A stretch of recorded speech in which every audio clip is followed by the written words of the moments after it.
Assalamualaikum warahmatullahi wabarakatuh. Saya Fira Dityani, mahasiswi dari BSA 5A akan membahas tentang tindak tutur dan peristiwa tutur.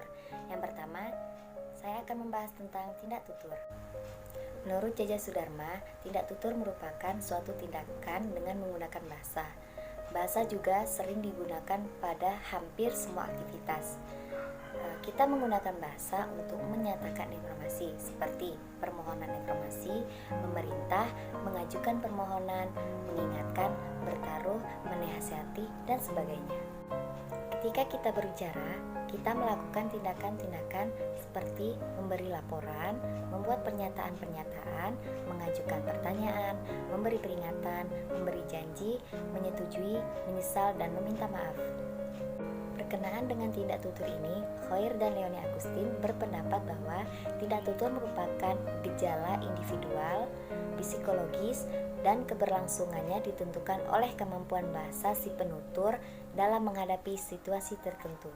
Dapat disimpulkan bahwa tindak tutur adalah kemampuan seorang individu melakukan tindak ujaran yang mempunyai maksud tertentu sesuai dengan situasi. Hal ini sesuai dengan fungsi bahasa sebagai alat komunikasi yang bertujuan untuk merumuskan maksud dan melahirkan perasaan penutur. Adapun jenis-jenis tindak tutur dilihat dari konteks situasinya. Ada dua macam tindak tutur. Yang pertama, tindak tutur langsung, dan yang kedua, tindak tutur tidak langsung. Yang pertama, tindak tutur langsung. Tindak tutur langsung mudah dipahami oleh pendengar karena ujaran-ujarannya berupa kalimat-kalimat dengan makna yang lugas. Contoh kalimat tindak tutur langsung: Bapak, Aisyah, tolong sapukan halaman itu. Aisyah, baik Pak, segera saya sapu. Peristiwa itu terjadi di halaman rumah mereka. Di dalam tindak tutur tidak langsung juga terdapat dua bagian. Yang pertama, tindak tutur tidak langsung literal, yang kedua tindak tutur tidak langsung tidak literal. Tindak tutur juga dirumuskan oleh Austin sebagai 3 peristiwa tindakan yang berlangsung sekaligus, yaitu pertama pada tindakan lokusi. Tindak lokusi adalah tindak tuturan yang menyatakan sesuatu. Contohnya, ikan paus adalah binatang menyusui. Kalimat di atas diutarakan oleh si penutur semata-mata untuk menginformasikan sesuatu tanpa tendensi untuk melakukan sesuatu, apalagi untuk mempengaruhi lawan tuturnya. Informasi yang diutarakannya adalah termasuk binatang apa paus itu. Yang kedua, tindak tutur ilokusi.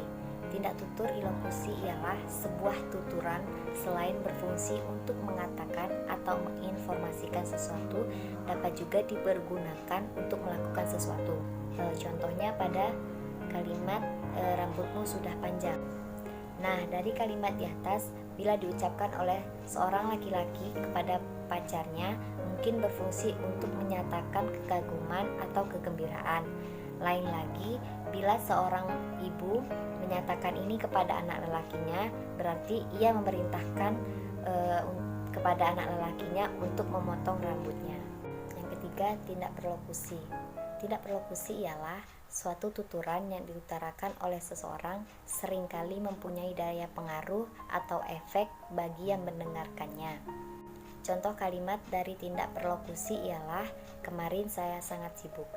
Kalimat di atas bila diutarakan oleh seseorang yang tidak dapat menghadiri undangan rapat kepada orang yang mengundangnya, dan juga kalimat ini merupakan ilokusi untuk memohon maaf. Bahasa selanjutnya yaitu peristiwa tutur.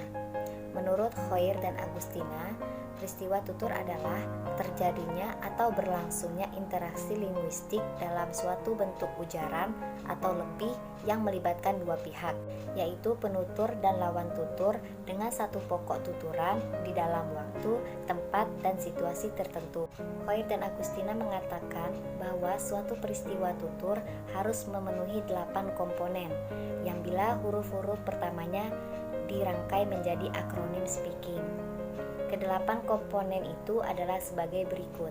Yang pertama, setting dan scan. Di sini, setting berkenaan dengan waktu dan tempat tutur itu berlangsung, sedangkan scan mengacu pada situasi, tempat, dan waktu atau situasi psikologis pembicara.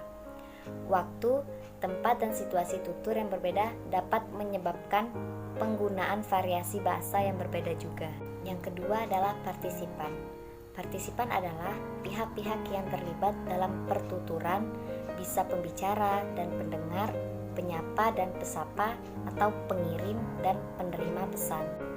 Yang ketiga adalah N, merujuk pada maksud dan tujuan pertuturan. Yang keempat adalah asquins, mengacu pada bentuk ujaran dan isi ujaran. Yang kelima, K, mengacu pada nada, cara, dan bersemangat di mana suatu pesan disampaikan dengan senang hati, dengan serius, singkat, sombong, mengejek, dan sebagainya. Dan yang terakhir ada pada norm of interaction and interpretation, yaitu mengacu pada norma atau aturan dalam berinteraksi, misalnya yang berhubungan dengan cara bertanya dan sebagainya.